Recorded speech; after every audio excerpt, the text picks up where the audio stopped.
ร้านปูย่างชั้นสองเนาะ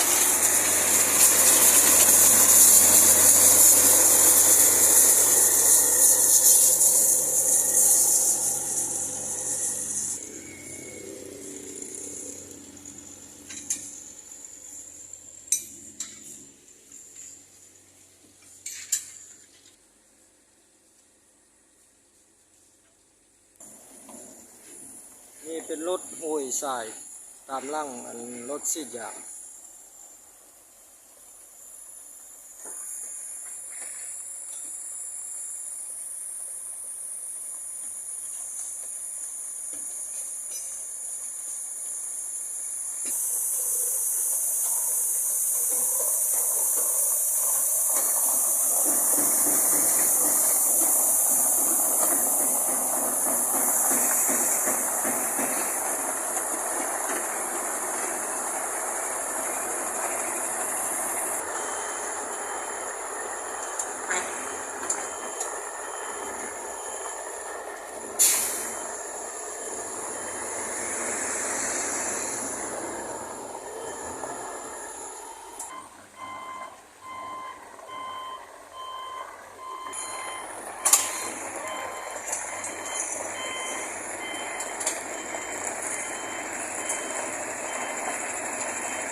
คือว่าสำเร็จสันส่องเนาะการปูยางเส้นทางกระ4 เมืองแมตรกิโลเมตรที่11